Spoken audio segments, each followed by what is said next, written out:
Kita akan memantau nilai tukar rupiah terhadap dolar Amerika Serikat pada pembukaan perdagangan pagi hari ini. Kita lihat bagaimana rupiah menguat 0,08% di 14.649. Bank Indonesia sendiri memang sebelumnya mencatatkan pada 23 Mei 2022 nilai tukar rupiah terdepresiasi 1,20% bila dibandingkan dengan posisi akhir April 2022. Gubernur BI juga menyebut melemahnya mata uang Garuda ini sebenarnya disebabkan oleh hengkangnya arus modal asing dari pasar keuangan dalam negeri atau capital outflow. Aliran modal asing yang keluar sejalan dengan meningkatnya ketidakpastian pasar keuangan global. Namun, nilai tukar rupiah tetap diprediksi menguat dan terbukti pagi ini menguat 0,8% di 14.649 karena kondisi fundamental ekonomi Indonesia tetap baik, terutama oleh lebih rendahnya defisit transaksi berjalan dan suplai falas dari korporasi yang terus berlanjut. Lalu bagaimana dengan posisi IHSG pada perdagangan sesi pertama pagi ini? Kita akan pantau dan kita lihat bagaimana pembukaan. Pagi ini IHSG terkoreksi 0,24% di 6.897. Ya, investor sepertinya memang masih menantikan pidato The Fed pada Rabu pagi ini terkait dengan proyeksi ekonomi. IHSG memang dari sejumlah analis diprediksi bergerak di rentang 6.700 hingga 6.930. Bahkan IHSG berpotensi akan menembus 7.000 lagi jika pidato The Fed berhasil menenangkan pasar.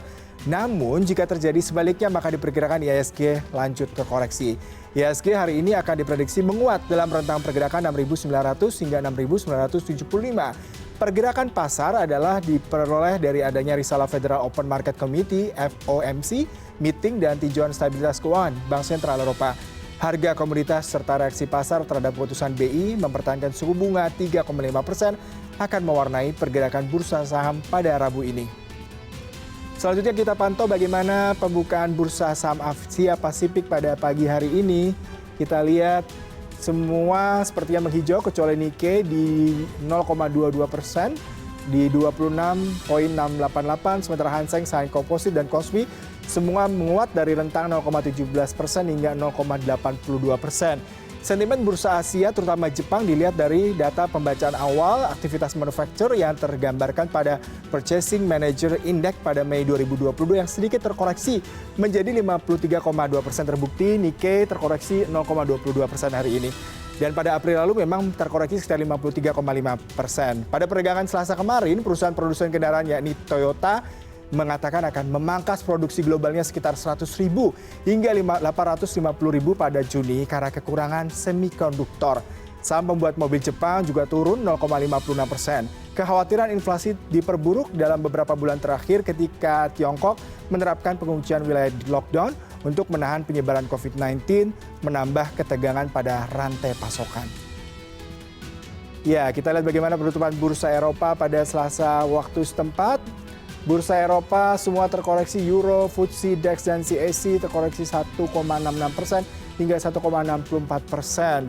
Ya, ini semua melemah pada Selasa waktu setempat karena investor dibayangi kekhawatiran resesi ekonomi. Saham teknologi di bursa Eropa turun 2,5% setelah perusahaan media sosial Amerika Serikat Snap memproyeksikan penurunan pendapatan dan pemutusan hubungan kerja di perusahaan rintisan Eropa, Klarna dan Gorillas. Di sisi data Purchasing Manager Index atau PMI, zona Eropa atau Euro pada bulan Mei berada di 55,8. Sedikit di atas perkiraan karena pertumbuhan bisnis di seluruh benua melambat, tapi tetap tangguh. Dan kita lihat bagaimana penutupan perdagangan bursa saham Amerika Serikat pada Selasa sore waktu setempat yang menguat hanya Dow Jones di 0,15% di 31.928, S&P, Nasdaq, dan NYSE Composite semua melemah. Nah, memang ditutup mix pada Selasa waktu setempat. Dua indeks utama yaitu S&P 500 dan Nasdaq ditutup merosot ya. Ini imbas dari data ekonomi Amerika Serikat yang melemah. Pelaku pasar mengkhawatirkan langkah agresif The Fed untuk mengekang inflasi tinggi yang mungkin mendorong ekonomi Amerika Serikat ke dalam resesi. Pergerakan Wall Street dalam 2 pekan terakhir benar-benar terkait dengan poros kebijakan The Fed dan perubahan suku bunga.